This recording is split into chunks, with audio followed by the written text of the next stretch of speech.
যশোরের সাচ্চা মধ্যরাতে প্রবাসী স্ত্রী কক্ষ থেকে এক জামাত নেতার ছেলেকে আটক করেছে স্থানীয় জনতা। আটক সাব্বির হোসেন যশোরের সাচ্চা উপজেলা বাগাসড়া ইউনিয়ন জামাতের একজন সক্রিয় কর্মী।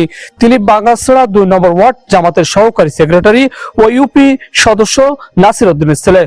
আটক সাব্বির হোসেন যশোরের সাচ্চা উপজেলা বাগাসড়া ইউনিয়ন জামাতের একজন সক্রিয় কর্মী। তিনি বাগাসড়া 2 নম্বর ওয়ার্ড জামাতের সহকারী সেক্রেটারি ও সাবেক ইউপি নাসির উদ্দিনের ছেলে। তবে সাব্বির হোসেন দাবি তিনি আগামী ত্রয়োদশ জাতীয় সংসদ নির্বাচন দাঁড়িপাল্লার পক্ষে ভোট চাইতে ওই নারীর ঘরে গিয়েছিলেন।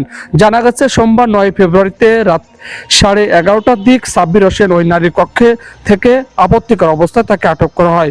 পরে তাদের দুজনকে বাড়ির পাশে একটি বৈদ্যুতিক খুঁটি বেঁধে রেখে পুলিশ খবর দেওয়া হয়। তবে পুলিশ ঘটনাস্থল সে কোনো প্রকার আইনগত ব্যবস্থা গ্রহণ না করে তাদের ছেড়ে দেয় বলে অভিযোগ তুলছে স্থানীয়রা জানান সাব্বির হোসেন দীর্ঘদিন ধরে ওই নারীর বাড়িতে যাতায়াত করতেন।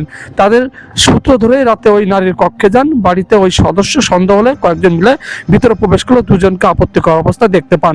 এই ব্যাপারে 8 নং বাগাসড়া ইউনিয়ন জামাতের আমির মাওলানা হাবিবুল্লাহ বল্লানি বলেন, সাব্বির হোসেন জামাতের নেতা নন, তিনি জামাতের কর্মী। নির্বাচন সময় একটি মহল এই ঘটনা নিয়ে মিথ্যাচার প্রকাশ করতেছে। বাগাসড়া পুলিশ তদন্ত কেন্দ্র পরিদর্শক শরীফুল ইসলাম জানান, খবর পেয়ে পুলিশ ঘটনাস্থল পরিদর্শন করেছে। বর্তমানে ওই নারী তার বাবার বাড়িতে অবস্থান করছে। অভিযুক্ত সাব্বির হোসেন তার স্বজন জিম্মায় ছেড়ে দেওয়া হয়েছে। এ বিষয়ে কেউ কোনো অভিযোগ করেনি। অভিযোগ পেলে আইনগত ব্যবস্থা গ্রহণ করা হবে।